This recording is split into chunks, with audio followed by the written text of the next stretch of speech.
And I would like to invite my boss, Ari Pollack, who is attorney at Gallagher, Callahan, and Gartrell, and also the chairman of the board of the Greater Concord Chamber of Commerce. Ari will be our moderator today. We'll have, well, I'll let Ari take it from here and walk through the logistics. Thank you, Ari. Let's hope I know him. And this is ready to go. Okay. Yep. Good morning, almost afternoon, everybody. Thanks for coming out. We melted some snow for you. We hope you got here easily. We've got a really nice panel for you this afternoon. There are a number of development projects proposed around Concord. Some of them are well-known, some of them are new.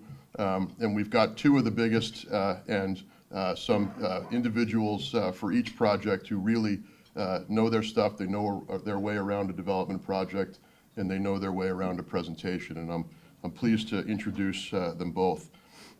First, this afternoon from the Monitor Way development, we have Kevin Lacasse, who is the CEO of New England Family Housing. Kevin brings over 2 decades of expertise in real estate development and property management. His journey actually started, and this caught my attention, the welding and aerospace engineering industry. And that translates directly to real estate development, as you know. But it has resulted in development and rehabilitation of over 1,500 housing units across multiple states, with a significant focus of that redevelopment effort in New Hampshire. He's a recent recipient of the Union Leaders 40 Under 40 Award. Boy, I remember those days well. They're behind me. Good for you. Winner and young. Kevin's impact extends beyond his role with his company. He's founded D&L Homes and led dozens of projects as a GC, and holds approvals in Energy Star and USDA rural development programs as well. And we're lucky to have him with us today. Also, we have from Onyx Partners, Doug Richardson, the Executive Vice President of Development. Doug and his company are tackling the Steeplegate Mall redevelopment. Doug has over 35 years of development experience. I don't think you do any welding, but you've worked on projects totaling over 20 million square feet of space, worked on hundreds of projects throughout New Hampshire for companies including Onyx, his current group, Waterstone Properties, the Flatley Company, as well as Stop and Shop and Hannaford Supermarkets. Doug is directly responsible for all aspects of development on a broad spectrum of residential, hotel, corporate, industrial, R&D, warehouse, as well as a real role of national retail tenants. You name it, Doug's done it, and his core role is directing multi-state development efforts with special focus on permitting and critical path construction management. And again, lucky to have him with us as well. I believe we're starting with Monitor Way, which means we're starting with Kevin, and we'll invite him up for a presentation. Then it'll be Doug's turn, and then it'll be turn for questions. So write them down, think of them, and fire when ready. But Kevin, thanks so much.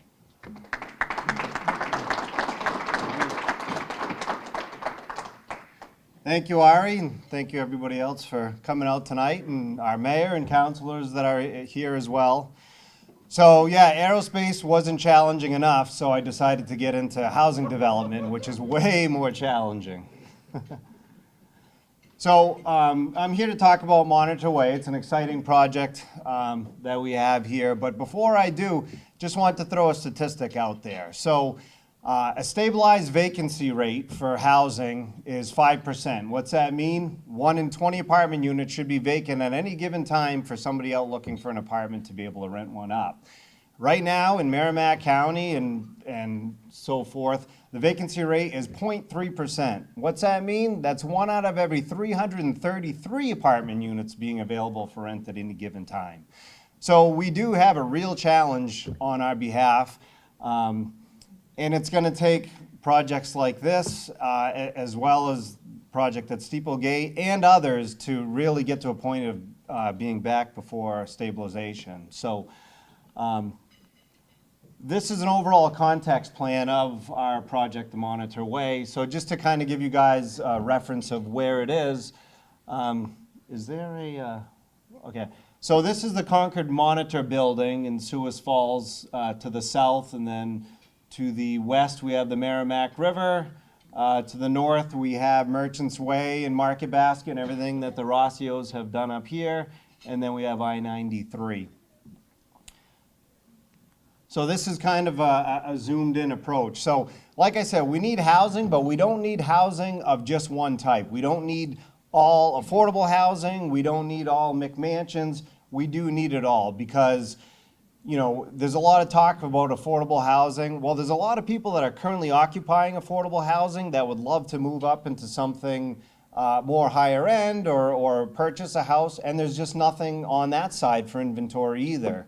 Where if there was, they would whereby open up a unit and allow it to be more affordable. So this project kind of took that into mind. We kind of master planned everything out to take all those things you know, into account. Along with Concord Next, the initiative to rezone Concord and some of their ideas as far as walkability, the whole live, work, play mentality. So we've really tried to incorporate all that in here. At first, you'll notice the amount of green space that we have. So we only have, what was it, Dean, 30-something% of impermeable surfaces, meaning most of the land here is going to remain green. There's over 2 miles of walking trails, and we're going to bring access to the river that currently does not exist. So we'll start off to the north. So it's kind of broken down. The project is broken down into 6 phases. In the north, we have 152 units of townhomes. That'll be more your entry-level townhome. That'll be product for sale as well as for rent.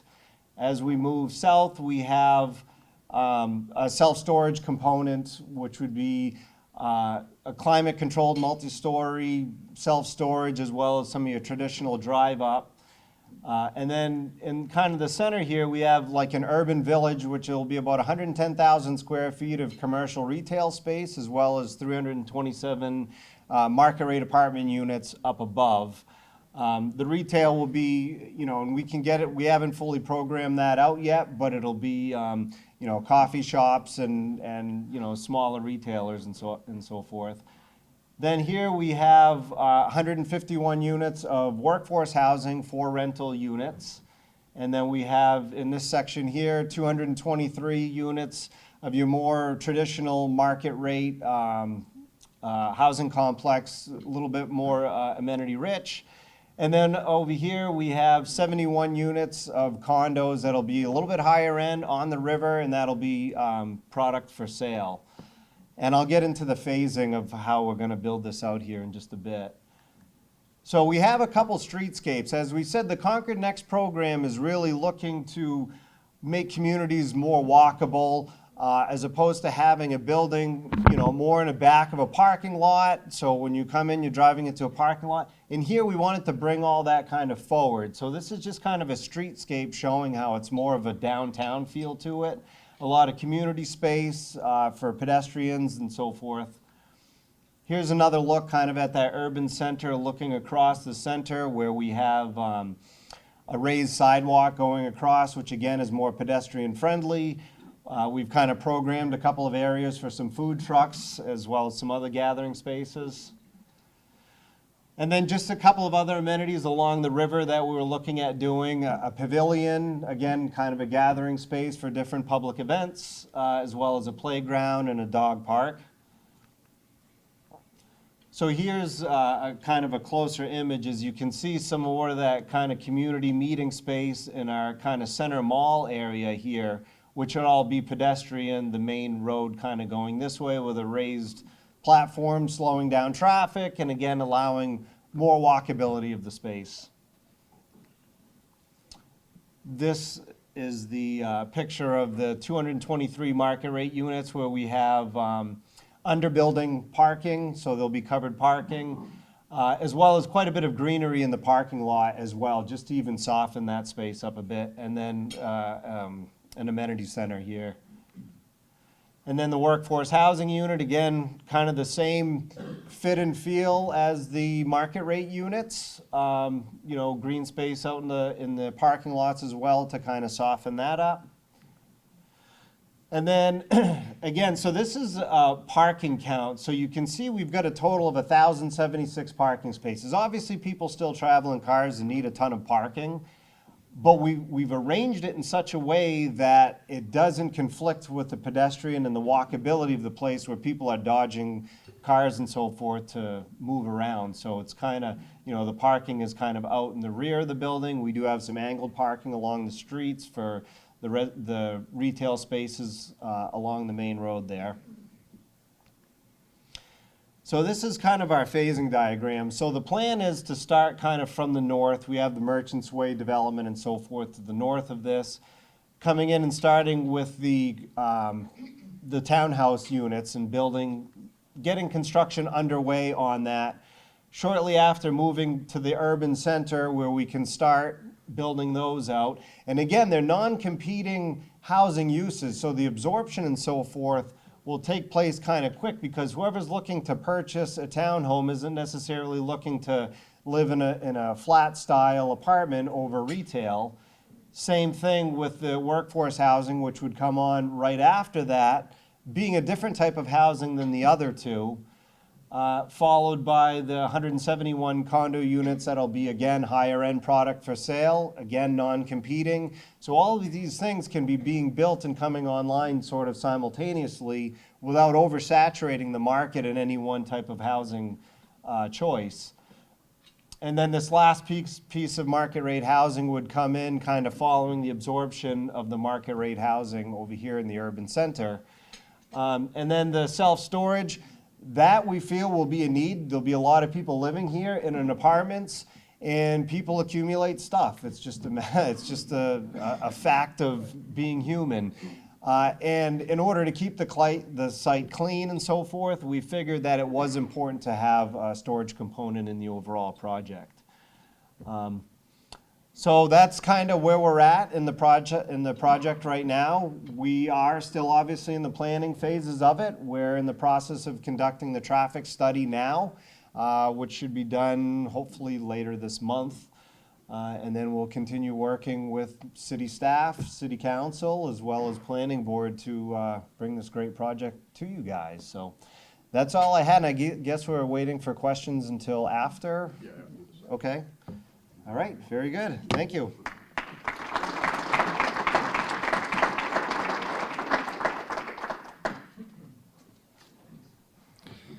Thank you. Doug Richardson, Onyx Partners. And Onyx Partners, we're a little over 2 years old. We are a break off of 4 individuals from Waterstone Properties. We did over 15 years of projects in southern New Hampshire. Some of the projects that I've personally worked on from start to finish is the Ridge in Rochester, the Brickyard in Epping, the retail over in Seabrook, including the new BJ's that recently opened, the Rock Row up in Westbrook, Maine, with the new Market Basket there. So we are a developer that likes to focus on the two ends of the life cycle of a piece of land. You have raw land that you develop, you permit it, you then construct it, you maintain it, you renovate it, and then it reaches end of life cycle. So we like raw land and we like end of life cycle projects. One of the projects we're doing right now on the front end is we're doing a 500,000 square foot warehouse in Raymond, New Hampshire on 101 for regional distribution. Another project that we're currently under construction right now is we acquired the Eastfield Mall in Springfield, Massachusetts. A very similar situation like the Steeplegate Mall, where the anchors were gone. The tenanting was really going down to like the last dozen tenants. We were able to acquire that property. We're redeveloping it. It's a 500,000 square feet previously. We're putting in 400,000 feet, including a national department store, a national wholesale warehouse type store, Chick-fil-A, Chipotle, PetSmart. We're 90% leased, and we're finishing the demolition of the mall the end of this month. Of course, that mall was older than Steeplegate, so it was full of hazardous materials and asbestos, of which April 1st we're breaking ground on that project. What has interested us in the Steeplegate Mall, as well as the Regal Cinema. We've bought both properties, we do own them.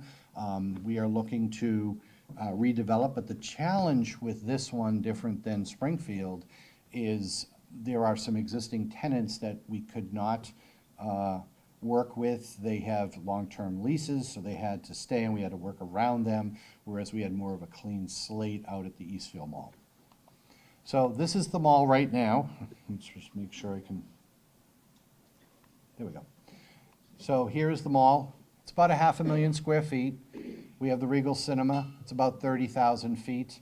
Here's Loudon, Diamante Drive, Sheep Davis.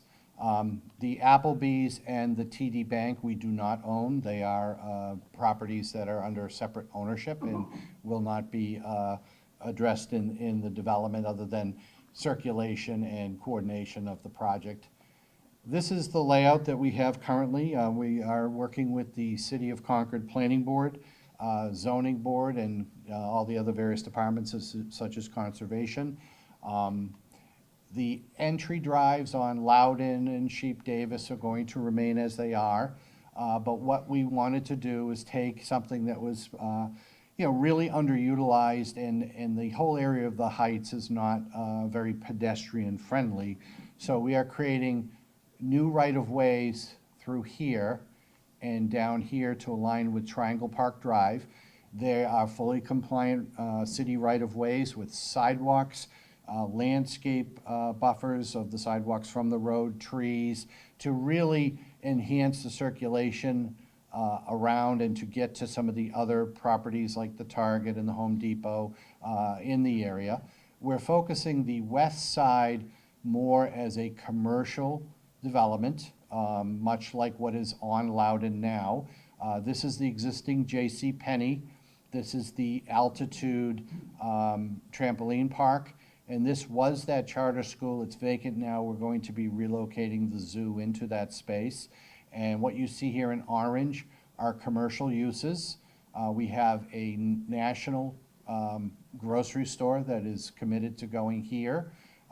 This is going to be a national bank, and this is a national warehouse store with gas that is really top-tier national tenants, best in class, that are going to further enhance the regional setting of the Heights. This will help reinforce driving more people into Concord from the adjacent cities and towns, and even extend a further distance than maybe drawing currently today. The same thing happened in Rochester. The Walmart Supercenter was there. Many people don't realize that that was the #1 gross volume Walmart in New Hampshire. People may think other stores are. When we put in the Ridge with Market Basket, Hobby Lobby, Marshalls, we're drawing from Lake Winnipesaukee, we're drawing from Sanford, Maine, we're drawing from a much greater area for those locations. The eastern part of the site is, the whole project is a mixed use, but the eastern part has a residential component. There will be 600 market rate apartments. There will also be commercial on the first floor of this building and commercial out parcel buildings here that align with the commercial uses of the trampoline park and the zoo fitness club. There is a pedestrian connection that comes through this building, which we have 3 residential 5-story buildings, of which we are also, there's a pond here now, and pond's kind of a loose term right now in its current condition, but we own the frontage in this area of this wetland water body. We're working with the City of Concord, because this is owned by the City of Concord, to enhance this. And the reason why it is in the condition that it is that the mall did absolutely no maintenance in the 30 years that it was in operation. There is a stormwater system here that collects and removes sediment and is supposed to be before it enters into this area. Well, it hasn't been functioning. There's 3 feet of silt in it. We are not only going to be repairing that and upgrading it, but all of the new work is going to be compliant to best management practices. We're going to be putting in oil and trap filters. We're going to be putting in new drainage. And additionally, we're going to be recharging roof water from the buildings right into the aquifer that's there. So we're going to actually be reducing a lot of the stormwater that's coming here, but it's going to be a better quality water. We're also looking to do a park along here, which I'll show in the later slides, of which, you know, aerating the water will help get that algae bloom that's been running on it over the last few years. So as I said, these are 5-story residential. This is commercial. So there's a 3-dimensional aerial view. You can see we have the large warehouse retailer, we have the grocery store, we have another 15,000 square foot retailer here, and then you can see how the configuration of the buildings are. And what you see in these areas here are substantial open space and public space for the apartments. It is an amenity-rich development.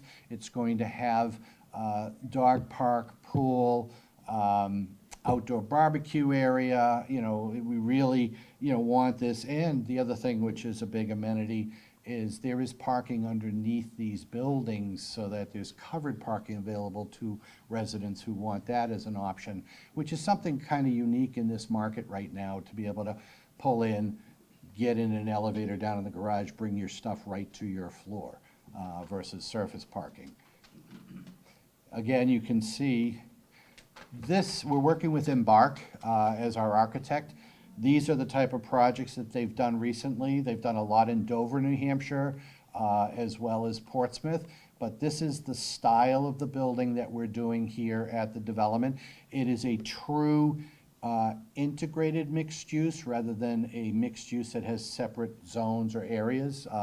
You know, the retail is on the first floor of the buildings. The buildings have, you know, multiple amenities on the first floor for the apartments. Again, this is emphasizing the bike and pedestrian paths. We're putting enhancement sidewalks on Diamante Drive, Sheep Davis, and Loudon, so that we're really creating a more walkable environment. It will reduce traffic as people can walk from the apartments over to the grocery or to the retail or even over to the Target. This is showing some of the streetscapes of what we're proposing for the residential area along here. So you can see it has enhanced landscaping. We're working with the city about some artwork. We're having trees and lighting and areas that, you know, is more than just a sidewalk on the edge of a pavement, much like some of the enhancements that have been done on Main Street in Concord. Again, pools, dog park, barbecue stations, an area of green space for fitness. You know, people can go outside and can do events or exercises. This shows the park itself. We're wanting to engage. It does have a drop in grade, but we want to engage people to the water as well as have it as an amenity. So there's a collector space here. There's a traffic table to, you know, slow the traffic coming across, get people over here. This is a handicap accessible pathway that brings you down, and then we're looking to put a actual dock so that people aren't just standing against the water. They can actually get into the water and be able to interact with the area. And that's pretty much what I have.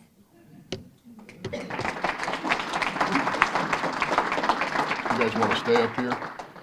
So thanks very much, Kevin and Doug. I think you can appreciate we've got two experts here presenting very well conceived, large-scale development projects. I'll ask them both to come up so that we can pepper them with questions.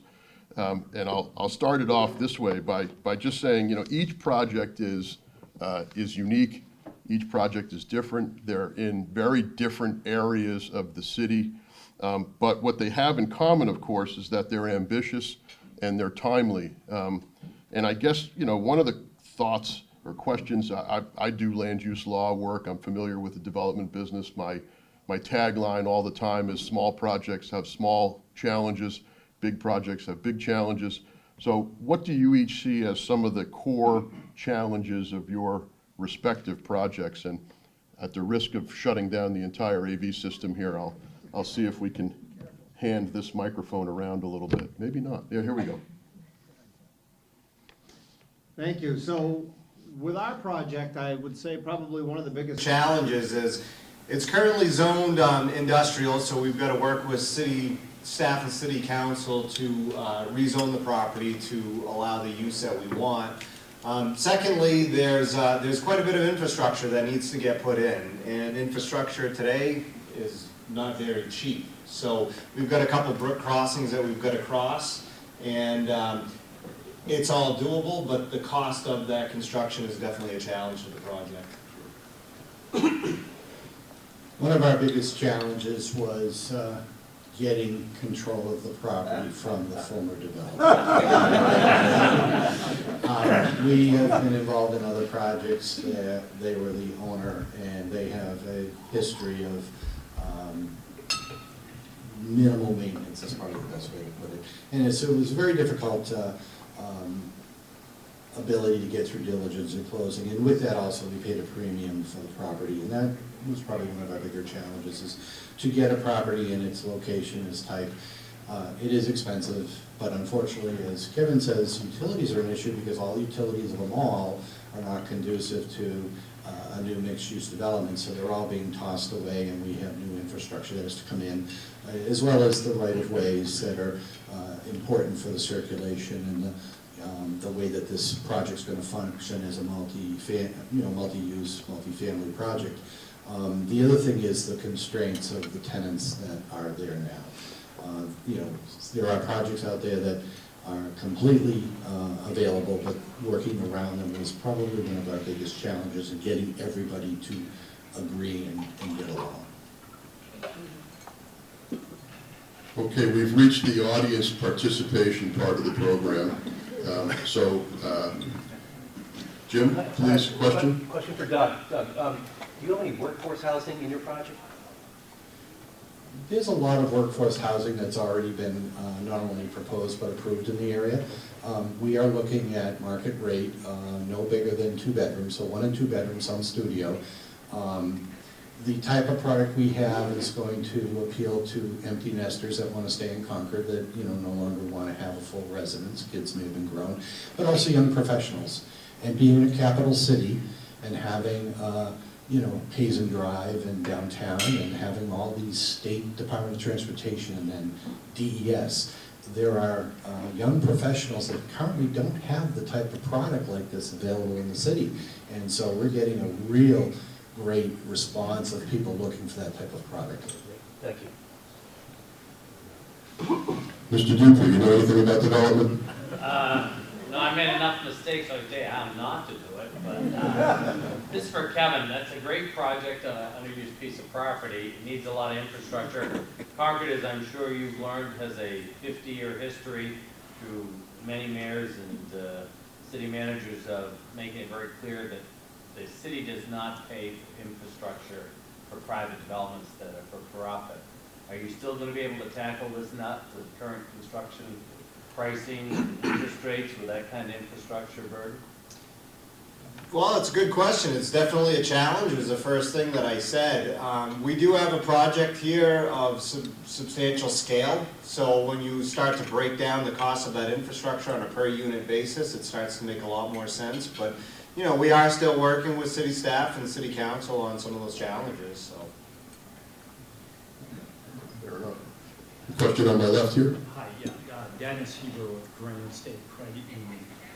Interested, and if you've already mentioned this, I apologize, that what's the time horizon? Where do you see this being completed for both your projects? Is this 3, 5 years out? Question on phasing, Doug. As fast as the city of Concord can. And right now, it's not fast enough.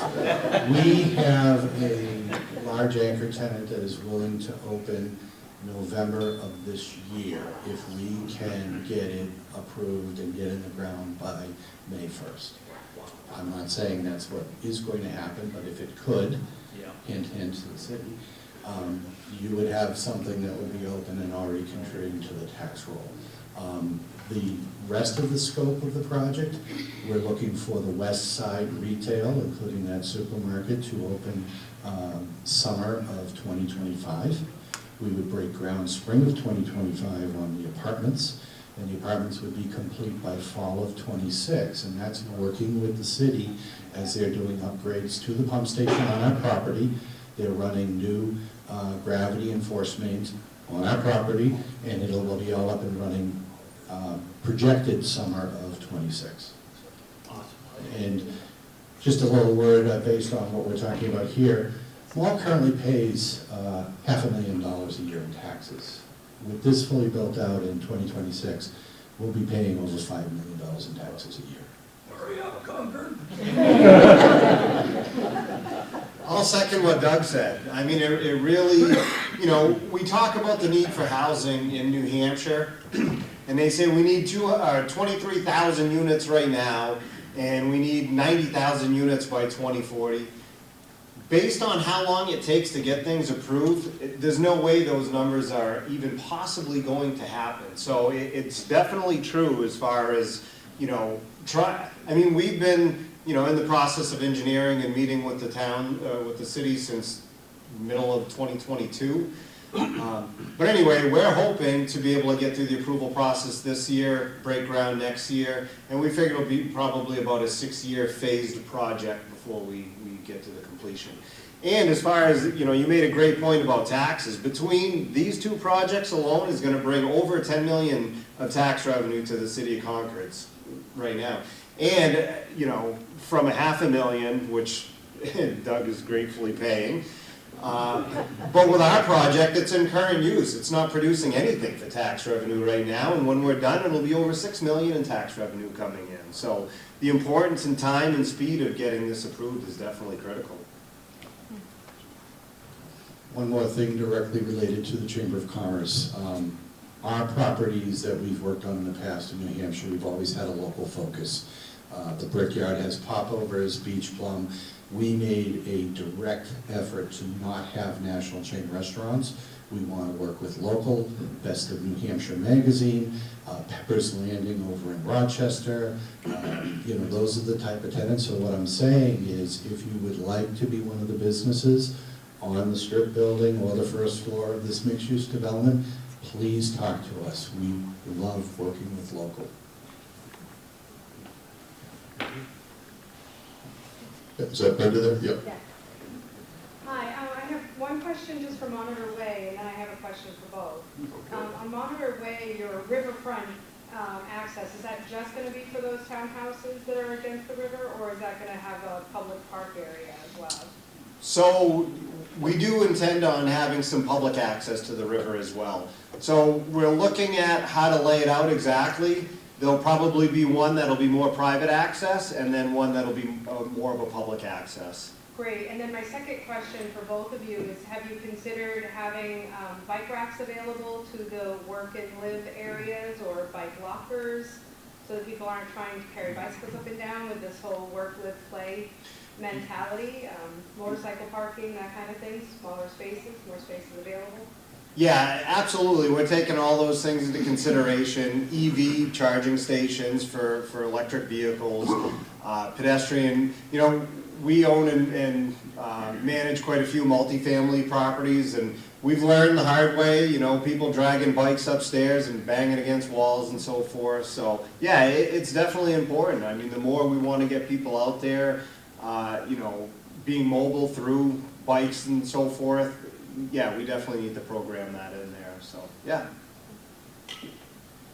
Yes, with the parking under the buildings, not all of that space is utilized by a parking space. The corner areas where you can't park, we will have indoor bike storage, as well as probably one of the more important things that everyone needs now is an Amazon package storage room.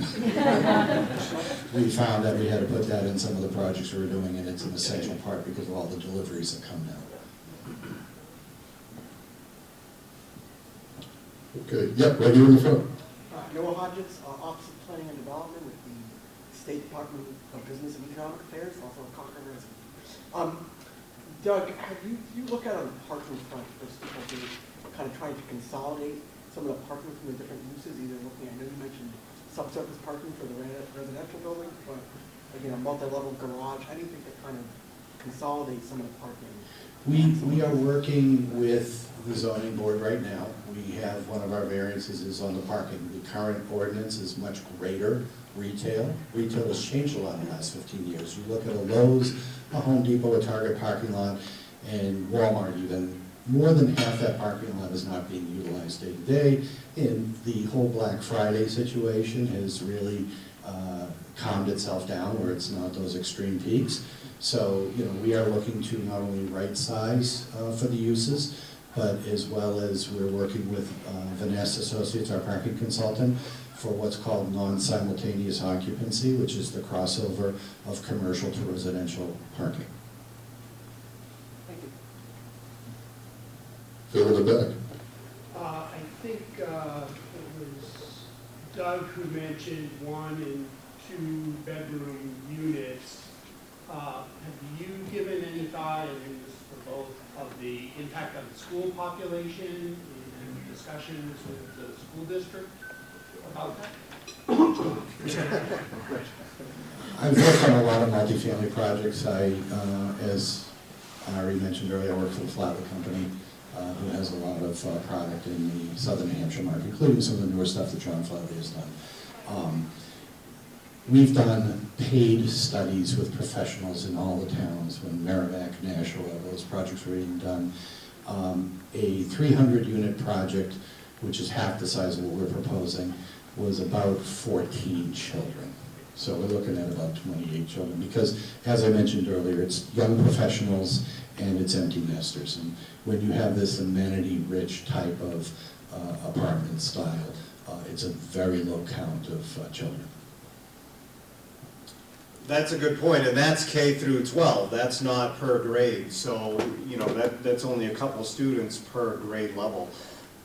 You know, on top of that, I mean, we all know that we've got a student population shrinkage. So, you know, there's really a need for, you know, one of the misnomers too is that, you know, you hear a figure of it's X dollars per student, but that's an aggregate. I mean, there's fixed expenses that go across operating a school. That are divisible by each student, but by adding 1 to it, it doesn't increase the cost of heat, let's say, or maintenance and those sorts of things. On top of that, a big portion of the school's budget comes in from state funding, which is based on a per pupil. So as you lose kids, it's actually more expensive to educate the ones that you have left over. So by bringing more kids into the school, there's been studies that show that it actually reduces the per pupil basis or the overall tax base for the school system. Yep, right here. Question for Kevin. Kevin, the 152 townhouses that are owner-occupied and rent, you said they're entry level. What's the price point on those? We're still not quite there yet. It's too early to say exactly what that's going to be. Time for one more. Scott Walker. On Monitor Way, have you exhausted efforts, or did you even pursue efforts to get a ramp onto 93 from Sewell Falls Road? And if not, what do you think the impact will be on North State Street? And then for the mall site, do you know what the improvements to Loudon Road would have to be to make traffic flow there? The holiday season, when the mall was operating, it would back up for blocks at East Side Drive, and I would think this is that type of activity every day.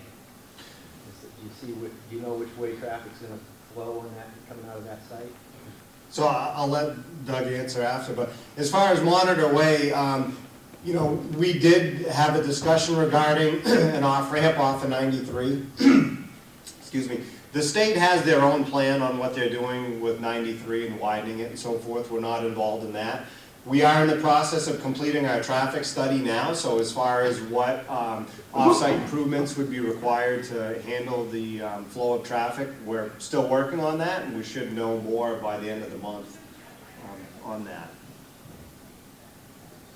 Also, we're working with our traffic engineer, Vanessa Associates, who has great experience in the state of New Hampshire, We are actually going to be reducing Saturday noontime peak demand from when the mall was in operation. And let's be honest, online shopping has really changed the retail environment, and the crowds of traffic at Christmas time did not occur in 2023 or 2022, and not COVID related. It's just people are not in that demand shopping as much anymore. So having a mixed-use project with the residential, that will enhance or increase you know, weekday morning or weekday evening, but it's going to balance out the traffic. And we've already had a scoping meeting with the state of New Hampshire DOT, and we're working forward, but what we're seeing is that the infrastructure and the improvements that they've done out on Loudon and Chief Davis, we're probably going to reintroduce the light signal on Chief Davis, but not wholesale reconstruction of Loudon Road.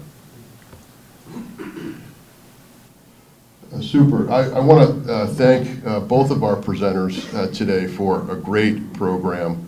Very exciting projects for Concord on two completely different areas of the city, different focus, different scale of housing. Exciting and informative and well presented.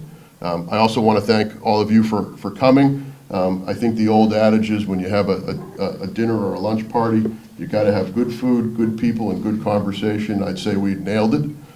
So thank you for playing your role.